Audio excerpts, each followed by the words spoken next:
やあ皆さん、私は田舎町の小さな映画館。これまでたくさんの映画を上映してきた。そんな中で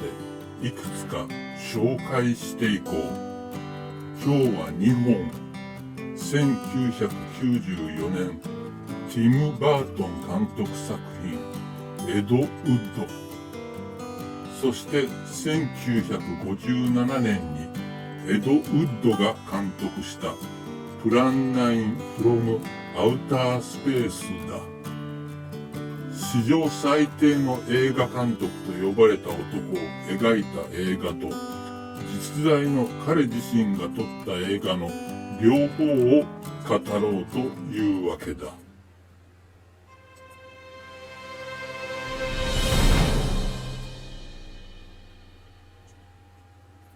エド・ウッドは1924年ニューヨーク州生まれ、78年に心臓発作で54年の生涯を終えている。その名がよく知られているのは、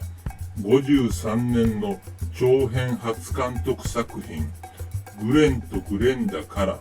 57年にプレミア試写会を打った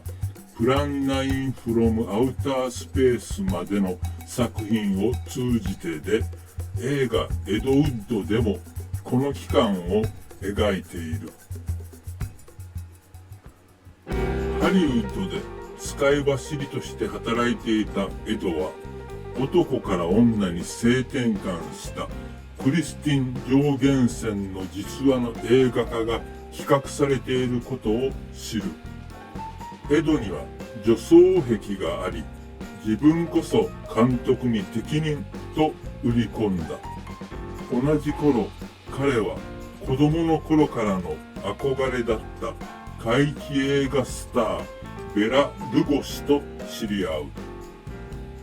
小さな映画会社にビッグネームであるベラを引っ張ってきたことで、売り込みは成功。グレンとグレンダを取ることができた。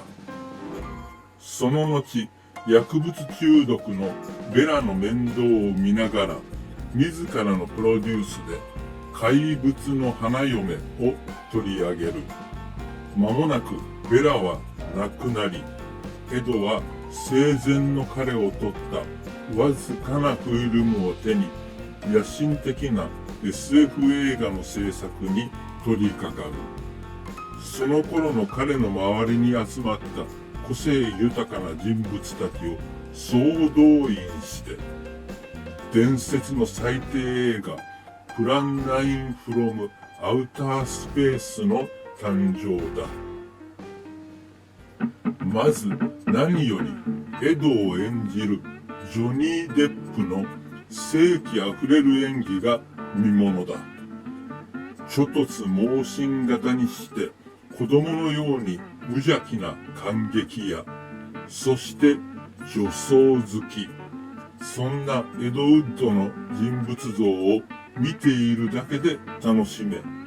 エキセントリックな芝居を得意とするデップとしても代表作の一本と言えよう。エドと映画の情熱を分かち合う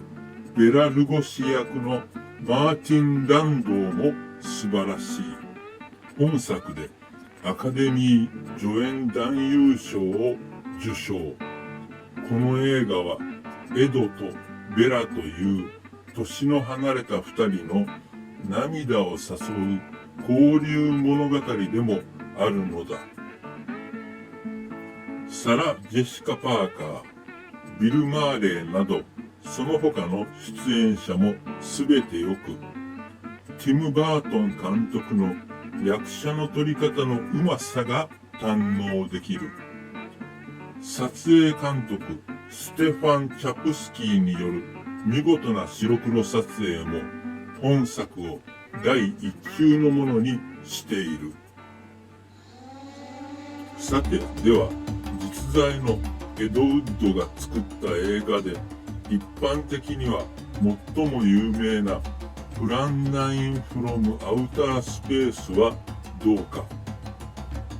内容はこうだ。まず、空飛ぶ円盤の目撃騒ぎがある。そして、死者が墓から蘇る。実は宇宙人が彼らの力を誇示するために蘇らせ、人間を襲わせたのだ。その目的は際限なく軍事力を拡大する人類への警告だった。最終的に事件に巻き込まれた2、3人の地球人が2、3人の宇宙人と対決し、クライマックスとなる。よくわからない話と思われようが、映画を見てこれ以上にわかるということはない。ストーリーの肝となるはずの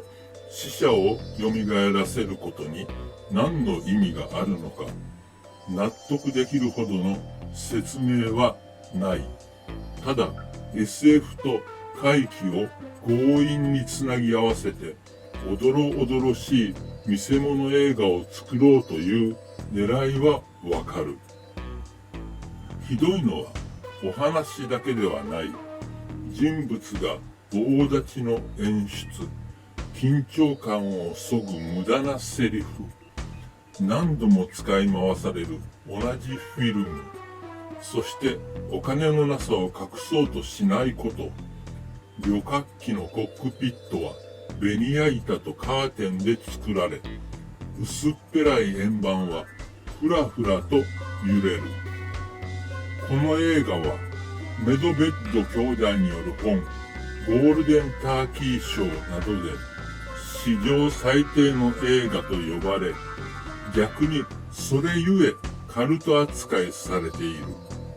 だが実のところ、単純にひどさだけなら上回る映画もたくさんある。なんだかんだ言ってもこの映画、最後まで見てしまえないか？この世には見続けることが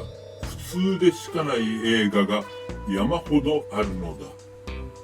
マーティン・ランドーに言わせると、ベラ・ルゴシ出演作品の中には、エドウッド監督作品が風と共に去りぬ波の立派な映画に思えてしまうような最低最悪のものもあったという。ではなぜ